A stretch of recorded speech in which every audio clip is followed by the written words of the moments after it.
donner enfin en tout cas mes idées sur le texte. Et après, si vous voulez, moi je suis très à l'aise aussi avec, je vais exposer mes idées par rapport au texte. Et puis après, si vous voulez qu'on ait un échange aussi autour de certaines choses, il n'y a pas de problème, je suis très à l'aise aussi avec ce style très interactif. Et même si vous voulez m'interrompre, on est très peu en fait. Enfin, je suis très à l'aise aussi avec ça, il n'y a pas de souci. On va relire le texte ensemble, vous prenez Jean 13, versets 1 donc à 17 et 34 et 35. Avant la fête de la Pâque, Jésus, sachant que son heure était venue de passer de ce monde au Père et ayant aimé ce qui lui appartenait dans le monde, les aima jusqu'à l'extrême. C'était pendant le souper, le diable avait déjà mis dans le cœur de Judas l'Iscariote, fils de Simon, l'intention de le trahir. Jésus savait que le Père avait tout remis entre ses mains, qu'il était venu de Dieu et qu'il retournait vers Dieu. Il se leva de table, quitta ses vêtements, prit un linge qu'il mit autour de sa taille. Ensuite, il versa de l'eau dans un bassin et il commença à laver les pieds des disciples et à les essuyer avec le linge qu'il avait autour de la taille. Il arriva donc vers Simon-Pierre qui lui dit « Toi, Seigneur, tu ne me laves pas les pieds. » Jésus lui répondit « Ce que je fais, tu ne le sais pas maintenant, mais tu le comprendras par la suite. » Pierre lui dit « Non, jamais tu ne me laveras les pieds. » Jésus lui répondit « Si je ne te lave pas, tu n'auras pas de part avec moi. » Simon-Pierre lui dit « Seigneur, non seulement les pieds, mais encore les mains et la tête. » Jésus lui dit « Celui qui s'est baigné n'a besoin que de se laver les pieds pour être entièrement pur. Et vous êtes purs, mais pas tous. » En effet, il connaissait celui qui était prêt à le trahir. Voilà pourquoi il dit « Vous n'êtes pas tous purs. » Après leur avoir lavé les pieds, il reprit ses vêtements, se mit à table et leur dit « Comprenez-vous ce que je vous ai fait? Vous m'appelez maître et seigneur, et vous avez raison, car je le suis. Si donc je vous ai lavé les pieds, moi le Seigneur et le maître, vous devez aussi vous laver les pieds les uns aux autres.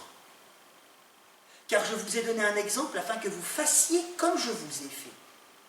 En vérité, je vous le dis, le serviteur n'est pas plus grand que son Seigneur, ni l'apôtre plus grand que celui qui l'a envoyé. Si vous savez cela, vous êtes heureux, pourvu que vous le mettiez en pratique. Verset 34, « Je vous donne un commandement nouveau, aimez-vous les uns les autres comme je vous ai aimé, vous aussi aimez-vous les uns les autres.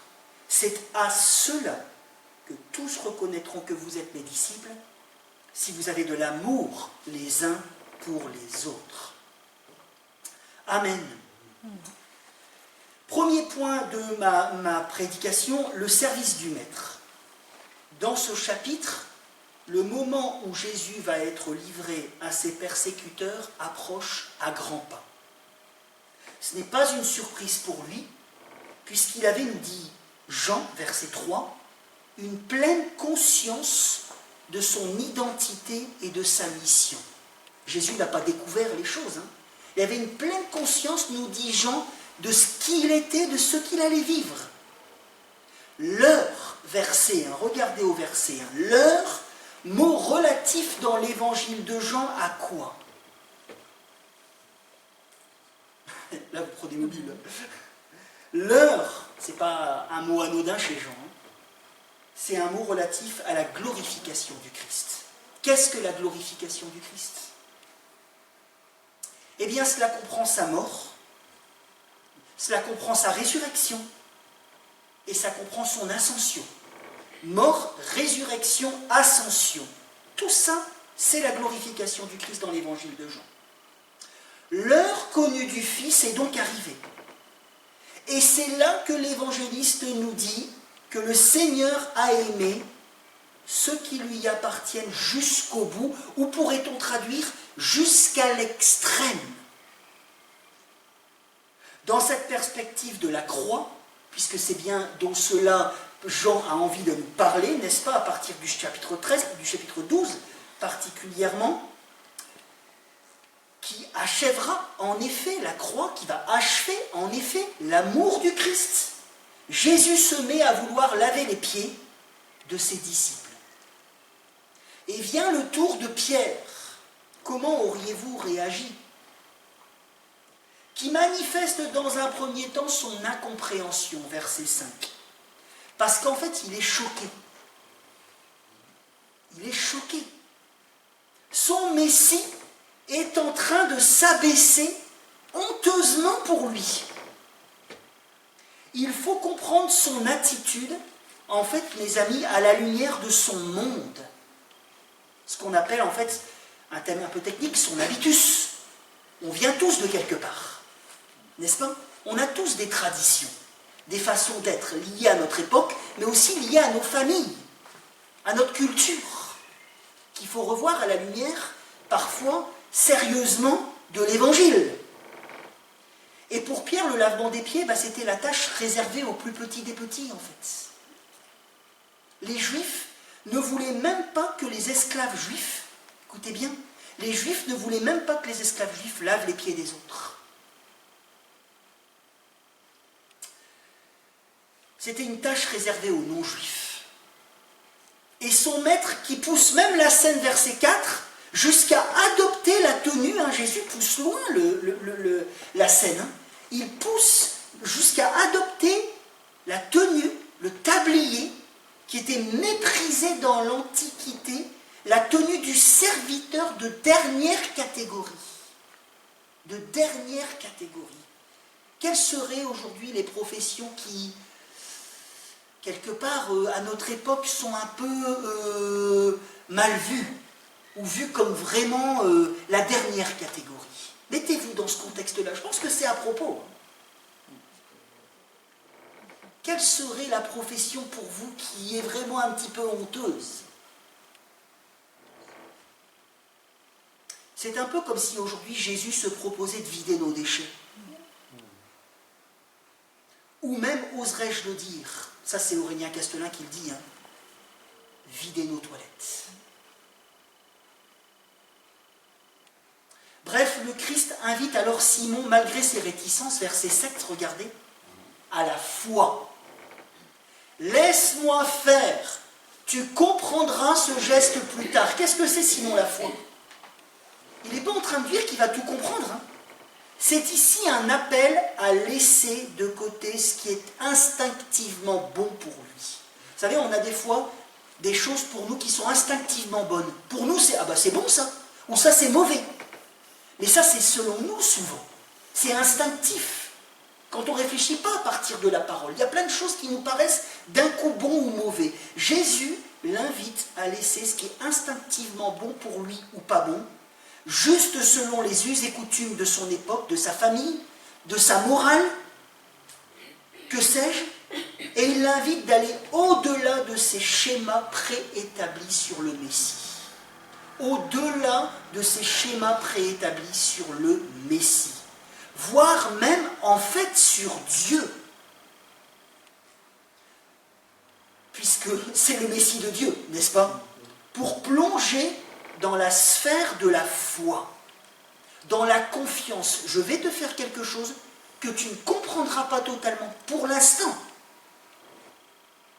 Un appel à plonger, pour paraphraser Martin Luther, dans la déraison divine. Ce qui est déraisonnable pour moi, c'est la raison de Dieu. Mais c'est parfois déraisonnable pour moi instinctivement. C'est ce que Martin Luther disait. Mais rien n'y fait parce que Pierre, c'est un coriace. Vous avez des coriaces dans votre église? Non. Denis se braque, Pierre se braque. Et prononce un non jamais de la vie en grec. Non jamais de la vie. C'est vachement puissant. Nos conceptions de ce qui se fait ou pas, de ce qui est bon ou pas, ont parfois la peau dure. N'est-ce pas chez nous? Non, non, non, je veux pas. Non, je rejette contre ça. Non, c'est pas possible. Son opiniâtreté montre que pour lui, le bien n'est certainement pas dans ce que Jésus va faire. Ici, lui, il voit plutôt le scandale. C'est scandaleux, ça. C'est pas pour toi, et c'est même pas pour moi. Et par son refus, Simon, en fait, et c'est ça qui est un peu terrible dans la scène, mais malheureusement, c'est souvent notre cas aussi, son refus, Simon se fait juge, législateur des choses convenables pour son Seigneur, mais aussi des choses convenables pour lui-même. Et c'est là que, verset 8, regardez, Jésus l'avertit. Et c'est du costaud, hein, l'avertissement du Christ. Hein.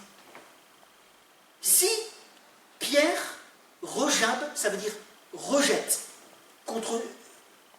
bloque contre ce service, comment pourra-t-il recevoir la part, dit Jésus, qu'il s'apprête à lui donner, en mourant, mais ça Pierre ne le sait pas encore, ne le comprend pas totalement encore, en mourant pour ses péchés à Golgotha. S'il refuse cela, comment pourra-t-il accepter que son Messie va souffrir devant tout le monde? À Golgotha, il sera humilié, alors que là réside sa gloire, en fait. Son attitude à Pierre, en fait, pourrait le priver, c'est ce que Jésus lui dit, en fait. Son attitude pourrait le priver de la grâce, du don de Dieu. Et Pierre, et c'est ça qui est formidable chez Pierre, n'est-ce pas? Moi, j'aime Pierre. Parce que Pierre, il ne capte pas tout, en fait. Hein. Il est loin de tout capter ce que Jésus est en train de lui dire. Hein. Mais il en capte assez. Pour se dire quoi? Pour se dire qu'il ne faut même pas les récurer derrière les oreilles. Exactement. Il en capte assez pour savoir que sa réaction, elle est potentiellement dangereuse pour sa communion avec celui qu'il aime tant. Parce que c'est ça qui différencie Judas et Pierre. C'est que Pierre, il aime Jésus de tout son cœur. Alors il fait des maladresses, il réagit un petit peu, parfois rapidement, n'est-ce pas? Mais il aime Jésus. Et alors du coup, en comprenant ça, Pierre emploie pour se rattraper une technique que je connais bien, mon beau-père pourrait en témoigner, une technique que je connais bien, c'est-à-dire l'exagération. Verset 9. J'exagère souvent. Pourtant, je ne suis pas marseillais. Mais, le lavement des pieds, objecte Jésus. Pierre réagit, mais Jésus lui dit, verset 10, que le lavement des pieds n'est pas à étendre aux autres parties du corps, puisque c'est un symbole, une parabole, qui annonce ce qu'il s'apprête à faire pour eux, c'est-à-dire subir l'opprobre, se donner à la croix, pour qu'ils puissent être lavés intérieurement, purifiés une fois pour toutes, renouvelés, nous le savons, par l'Esprit de Dieu. Cette purification alors ça c'est étonnant dans ce passage, hein. Cette purification a d'ailleurs déjà eu lieu, puisque Jésus dit, vous êtes purs, mais non pas tous, vraisemblablement, par anticipation de la croix, elle a déjà eu lieu, dit Jésus. Et nous le savons, regardez au chapitre 15, verset 3, que cette purification s'est faite par anticipation par la parole. Regardez chapitre 15, verset 3. Déjà vous êtes purs à cause de la parole que je vous ai annoncée. Vous savez, j'aime à comparer l'évangile de Jean avec un baril.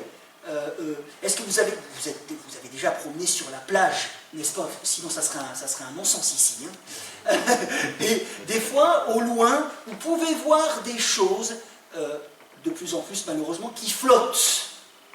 N'est-ce pas? Je ne parle pas des poissons. Hein.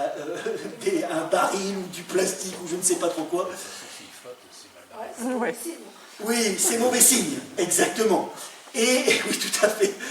Et petit à petit, des fois, un objet qui est au loin, on le voit arriver, et petit à petit, on voit un peu mieux ce qu'il est.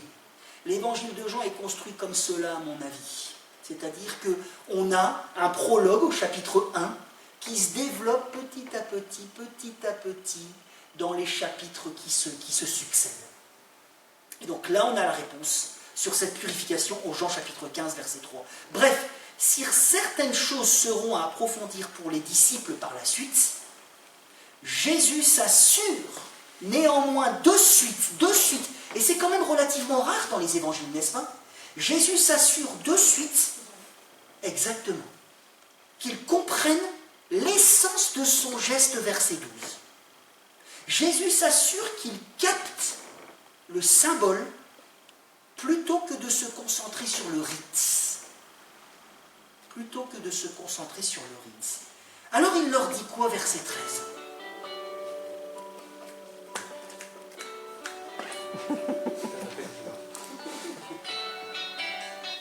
Il leur dit qu'il est bel et bien le Maître et le Seigneur. Il n'y a pas d'erreur là-dessus, verset 13. Il le confirme. C'est pas parce que je fais ça que je ne suis pas forcément le Maître et le Seigneur. Si, il est le Maître et le Seigneur, il n'y a pas d'erreur là-dessus. Il le confirme. Et Dieu, au travers du Fils venu en chair, oui mes amis, c'est ça qu'il manifeste. Dieu, au travers du Fils venu en chair, est venu sur terre pour nous faire connaître l'amour. L'amour avec un grand A. Celui de Dieu. Le sien.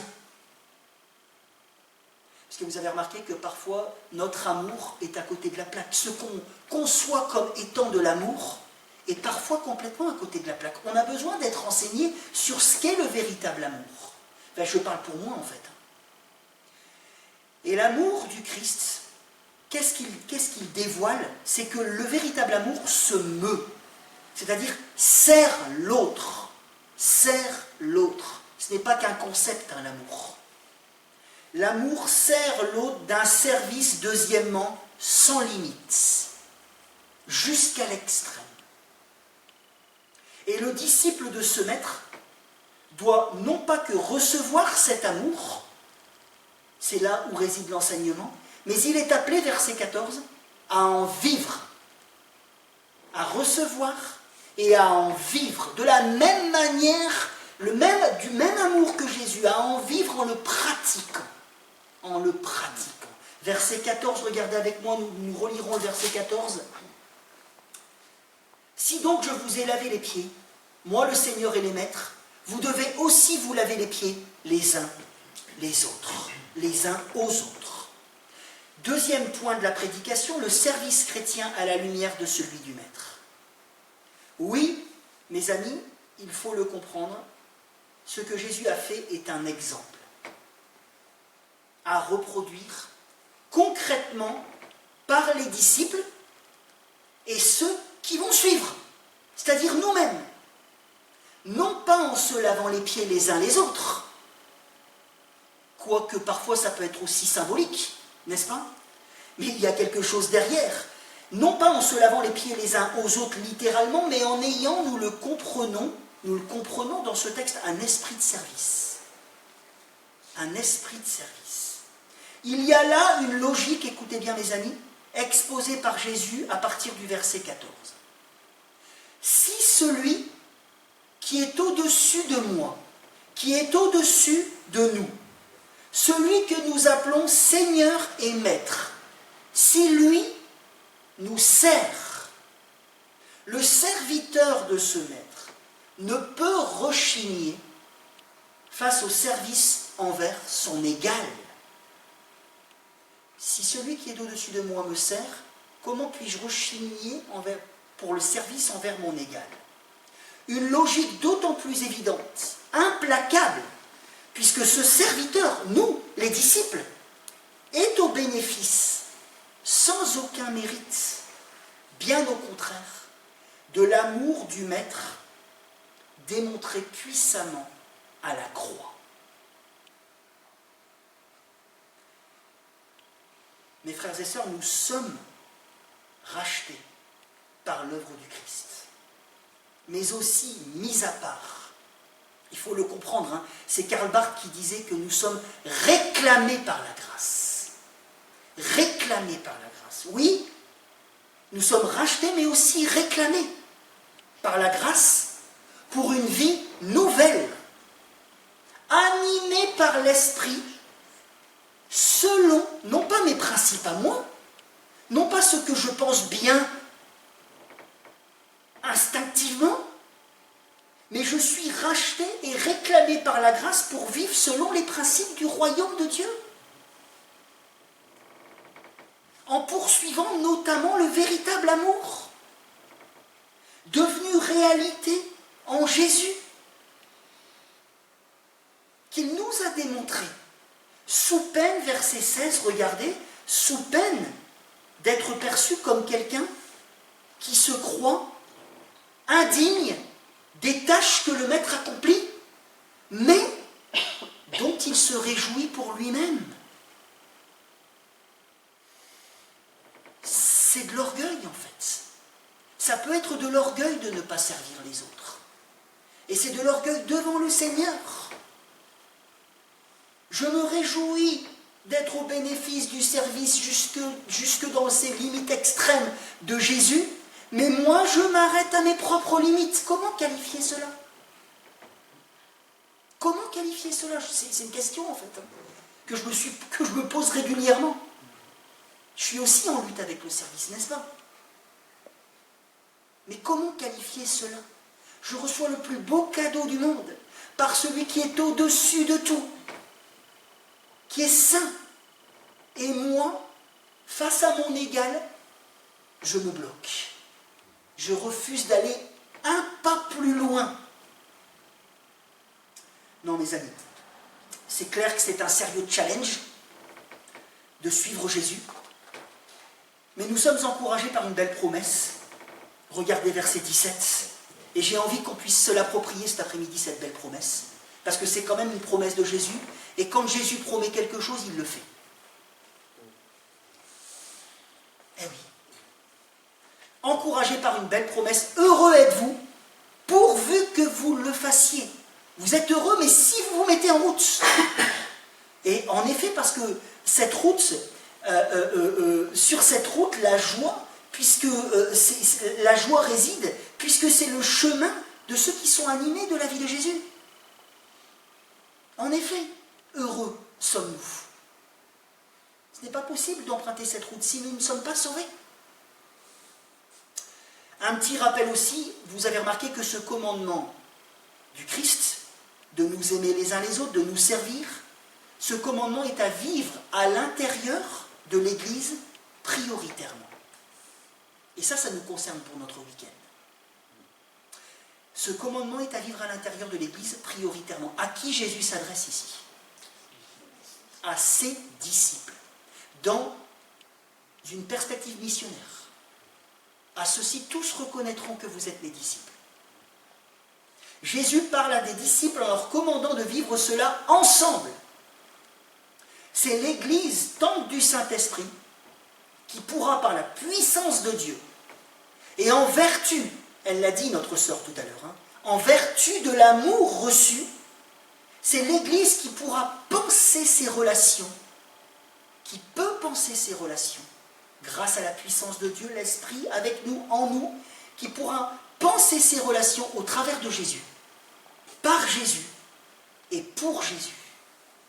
Penser ses relations au travers de Jésus, de son amour, par Jésus et pour Jésus, afin entre autres d'aimer en vérité, comme lui, c'est-à-dire d'un amour qui toujours, écoutez bien, on se le rappelle encore, qu'est-ce que ça veut dire aimer comme lui? C'est-à-dire d'un amour qui toujours agit. Jésus, son amour agit. Dieu se bouge vers ses créatures, va vers ses créatures, les aime et démontre son amour concrètement. Aimer en chrétien, ce n'est pas un concept que j'aime dire, oui, l'amour c'est beau, je ressens, j'aime, etc. Mais l'amour d'un chrétien, c'est quelque chose qui se pratique, qui se vit concrètement. Comme Jésus. Et deuxièmement, cet amour, si je le pratique selon l'amour de Jésus, c'est un amour qui n'a pas de limite. Quand je vous le dis, je ne suis pas en train de dire que je le vis pleinement. Je suis en route comme vous tous. Mais néanmoins, en fait, soyons quand même dans la vérité. Dans la vérité. Ne nous faisons pas des illusions. Ne nous tapons pas des films, excusez-moi. L'amour de Jésus à pratiquer, celui qui nous a témoigné à la croix, c'est un amour qui agit et qui n'a pas de limite. Verset 34, comme je vous ai aimé, aimez-vous les uns les autres. Comme je vous ai aimé, aimez-vous les uns les autres. L'évangile écoutez bien mes amis, s'il vous plaît, est donc la source de notre motivation pour le service. La ligne conductrice pour un service à la gloire de Dieu, et l'Église est le lieu privilégié pour pratiquer cet amour. Je répète, l'Évangile est la source de notre motivation pour un véritable service, comme Jésus. L'Évangile est la ligne conductrice pour un service à la gloire de Dieu, et l'Église est le lieu prioritaire, privilégié pour avancer dans cet appel. Ce qui nous permet, et c'est ça qui est formidable dans cet appel, ce qui nous permet de nous éloigner, entre autres, puisque nous pouvons agir sans amour, nous pouvons agir sans amour, nous pouvons être des excellents faussaires, en fait. On peut faire plein de choses dans l'Église sans amour, mais parce qu'on s'aime soi-même, n'est-ce pas? Parce qu'on aime être aimé. Alors les gens voient que nous servons, c'est à nous de nous analyser nous-mêmes avec les principes de l'Évangile. Hein. Mais les gens ils voient qu'on sert et ils se disent, ben c'est super. Mais c'est à nous de nous analyser pour savoir si on est encore dans le service selon le Christ.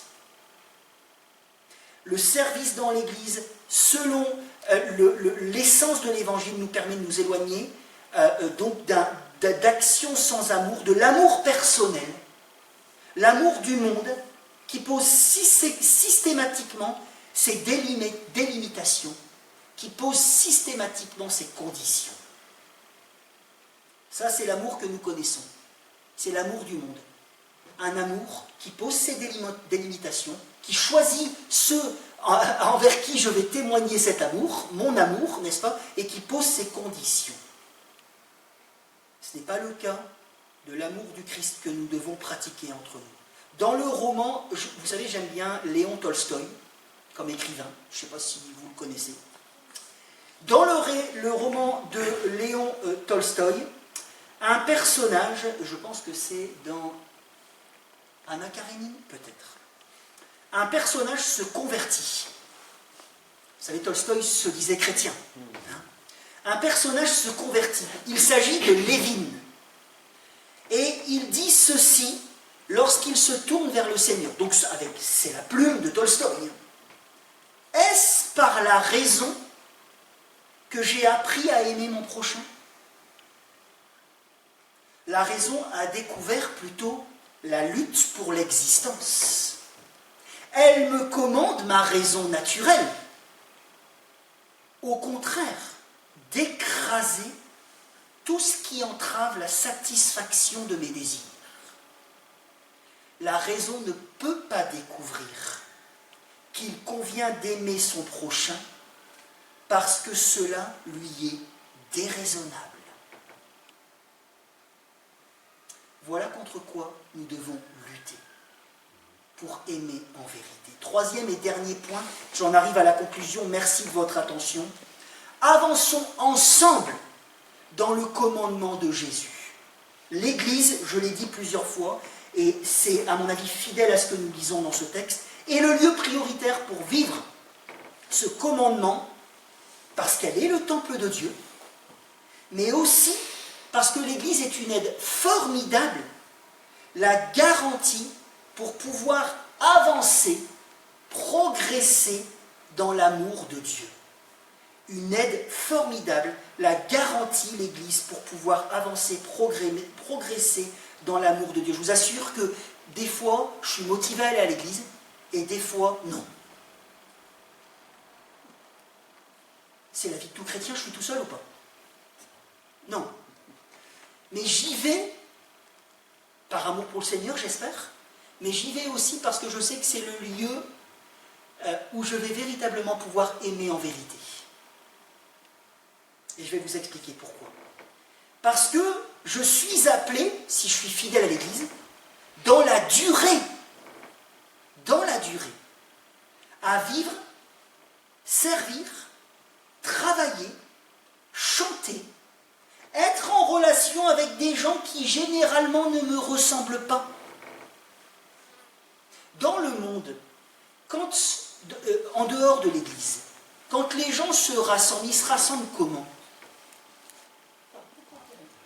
par groupe d'intérêt, par affinité, par « tiens, tu aimes les mêmes choses que moi, tu me ressembles, tu es dans mon même groupe ». Mais c'est plus ou moins facile, n'est-ce pas? L'Église, ça ne marche pas comme ça. Alors ça paraît être une mauvaise nouvelle pour nous-mêmes, n'est-ce pas? Mais en fait, c'est une bonne nouvelle, parce que ça me permet d'aimer comme Jésus me demande d'aimer, à la lumière de son service. Servir jusqu'à la limite, jusqu'à ce qui est pas... En fait, il n'y a pas de limite. Je suis appelé à être en relation avec des gens qui ne me ressemblent pas, qui peuvent être loin de moi, sous différents aspects. Loin de moi, selon, c'est-à-dire selon la culture. Loin de moi, selon la pensée. Des gens qui ne me donnent pas forcément en retour. Parce que vous savez, on aime avoir en retour. Quand on donne, en fait, c'est parce que souvent, notre amour naturel espère qu'on va y gagner quelque chose. Oui ou non? Ben, je suis vraiment désolé, mais en tout cas, je suis peut-être tout seul dans cette salle. Mais moi, je me connais. Et je sais que quand je donne naturellement, c'est souvent, si je suis honnête avec moi-même, par intérêt personnel. Les gens ont envie d'avoir un merci. On a envie d'avoir un merci. Est-ce que c'est normal? Oui, mais on l'attend comme quelque chose d'obligatoire. Et c'est là où le Christ, à mon avis, nous invite à aller jusqu'à nos limites, à donner sans attendre en retour. Ou alors, des fois, je donne des gens qui ne me donnent pas forcément en retour, ou alors pas ce que j'attends. Pas ce que j'attends. Des gens dans l'Église qui peuvent me décevoir aussi. Est-ce que vous avez déjà été déçus par des chrétiens? Et je suis persuadé aussi, les amis, excusez-moi de vous bousculer, mais que vous avez déçu aussi d'autres personnes. Des gens qui peuvent me décevoir, qui peuvent s'avérer même à certains moments devenir mes ennemis. Dans l'Église. Je vous rappelle, Denis, je vous rappelle, mais je ne te vous vois pas, hein. Je vous rappelle dans cette perspective que Jésus a lavé les pieds de Judas. Une vie communautaire donc avec ceux que Dieu a choisis, et non pas ceux que j'ai choisis. C'est la famille de Dieu. Moi, si je devais choisir ma famille, je le faisais quand je faisais partie de groupes de musique, n'est-ce pas Alex, hein, je choisissais ma famille. Hein, et ben, ils étaient tous comme moi. Ils avaient tous les mêmes pensées, les mêmes façons de penser la vie, les mêmes goûts musicaux. C'est comme ça que je choisissais ma famille. N'est-ce pas Alex? La même coupe de cheveux. La même coupe de cheveux, les mêmes piercings, n'est-ce pas? On avait tous les mêmes choses.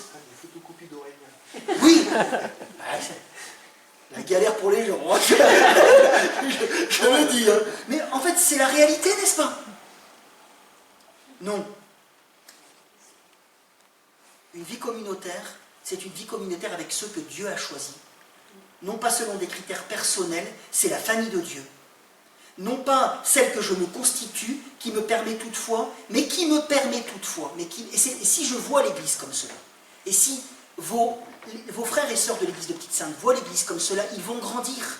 Et il ne s'agira pas de leur dire « il faut fréquenter l'Église, il faut fréquenter l'Église ». Mais je pense que quand on comprend, par amour pour Dieu, et qu'on comprend quelque part, le bénéfice que je retire de l'Église pour ma vie spirituelle, il y a quelque chose, il y a un déclic qui se passe, n'est-ce pas? Je peux rentrer dans le véritable service par l'Église. C'est-à-dire un service, tu l'as dit tout à l'heure, qui coûte. Alors heureusement, il y a des moments plus faciles que d'autres dans l'Église. Je ne suis pas en train de dire que c'est la galère tout le temps, parce que quand c'est la galère tout le temps, c'est vraiment lourd. Non, c'est vrai. Mais quand même, le véritable service, qui n'est pas toujours simple, qui coûte, qui se donne parfois jusqu'aux limites personnelles, au-delà de mes intérêts, au-delà de ma morale, de mon éthique, et qui m'oblige à mettre mon tablier. Un service qui repousse sans arrêt mes frontières du don. Mes frontières du don. C'est pour cela, écoutez bien mes amis, ça c'est moi qui le dis en tant que pasteur, après une dizaine d'années, 11 ans dans les églises en tant que pasteur, je suis assez intransigeant avec ça. C'est pour cela, en vertu de ce texte-là, Et même si les affinités à l'intérieur de la communauté sont une évidence, mais c'est pour cela que toute tentative qui tend à créer à l'intérieur de l'Église des cercles exclusifs d'affinité, de ressemblance, d'intérêt entre personnes qui excluraient d'autres, est une subversion de l'Église et donc un scandale, selon moi. L'Église m'apprend à aimer comme Jésus d'un amour également qui s'accroche malgré les désagréments, malgré la douleur, malgré la déception, mais comme Dieu le fait avec moi. Je déçois Dieu, j'en suis convaincu, tous les jours. J'attriste plutôt dans la perspective d'Éphésiens 4. Certainement, j'attriste le Saint-Esprit de nombreuses fois. Mais les bontés du Seigneur se renouvellent chaque matin en vertu de l'œuvre de Jésus-Christ à la croix pour moi. Ma prière, c'est d'avancer moi aussi, malgré la douleur, les désagréments, la déception de la vie communautaire, dans l'amour renouvelé pour un frère, pour une sœur. Bref, l'Église est appelée à persévérer dans ce vivre ensemble, voulu de Dieu, encouragé par le Seigneur, sinon je ne fais rien. Je ne fais pas les choses parce que le pasteur m'a dit. Je ne fais pas les choses parce que tel frère ou telle sœur me l'a dit. Parce que ça peut durer, mais un certain temps, n'est-ce pas? Je fais les choses par amour pour le Seigneur, c'est ma motivation. Encouragé par le Seigneur, par son amour, pour accomplir le mandat missionnaire. Une église locale est par nature une organisation missionnaire. Une organisation missionnaire. L'Église vie du Christ doit vivre par lui pour témoigner, c'est ce que Jésus dit, à ceux-ci tous reconnaîtront que vous êtes mes disciples, pour témoigner aussi, bien sûr, de son amour pour le Christ, mais aussi aux autres, par cet amour étranger au monde, de la vérité de Dieu. Et cette Église, par cet amour qu'elle va pratiquer entre elles, quelque part, invite tous les hommes à entrer dans cette société singulière, celle de Dieu. Jésus est la mesure pour aimer et l'Église le lieu privilégié où ce commandement divin doit se pratiquer pour témoigner au monde qu'il y a là, ici, maintenant, un ailleurs qui va bientôt venir parce que Jésus va installer son royaume. Et nous pouvons dire cet après-midi, Maranatha ensemble. Nous espérons cela. En faisant cela, nous l'appelons également. Nous voulons voir cette éthique s'installer. Et c'est à nous de la faire vivre en l'attendant. Nous sommes donc toutes et toutes concernés, bien évidemment par le commandement du Christ. Et je m'adresse à vous, mais je m'adresse aussi à toute l'Église, peut-être qui regardera cette vidéo. Je dois progresser pour entrer pleinement et durablement dans ce commandement. Parce que c'est une lutte, n'est-ce pas? Je suis sûr que vous êtes en train de vous dire, je suis convaincu, j'espère, mais c'est une lutte, c'est pas facile. Mais comment faire pour y entrer, pour progresser plutôt, pleinement et durablement dans ce commandement? Progresser dans la compréhension de l'amour de Jésus, c'est la première des choses. Et pour progresser dans l'amour des frères au sein de l'Église, je dois donc me questionner personnellement par rapport à, pour progresser là-dedans, je dois comprendre de mieux en mieux l'amour de Jésus. Comprendre de mieux en mieux l'amour du Christ pour progresser dans l'amour des frères et sœurs au sein de l'Église. Comment, dans ma vie, je vais progresser dans la compréhension, puisque Jésus dit que c'est important pour les disciples de comprendre ce qu'il vient faire, ce qu'il vient de faire. Pour nous aussi, c'est important de progresser dans la compréhension de l'amour du Christ. Qu'est-ce que je vais faire dans ma vie pour progresser? Grand silence. Grand silence. Je pense qu'une première des choses, on pourra en parler pendant des heures, mais c'est avoir un temps de lecture biblique personnel, de qualité. Ça fait peut-être un peu ringard. Ça fait peut-être un petit peu vieillot, n'est-ce pas? Mais à mon avis, c'est toujours la bonne méthode, entre guillemets, si je peux parler de méthode, c'est de rester proche de la parole de Dieu. Avoir un temps biblique de qualité quotidiennement pour pouvoir m'imprégner de plus en plus des principes du Christ, vouloir les comprendre et ensuite pouvoir effectivement en vivre. Parce que j'ai besoin de réfléchir à cet appel constamment pour pouvoir discerner. Et je finirai par cela. J'ai besoin de comprendre, de réfléchir à cet appel particulièrement d'aimer, comme Jésus m'a aimé, pour pouvoir discerner concrètement, semaine après semaine, quelle est ma responsabilité personnelle pour que l'Église locale avance dans ce témoignage.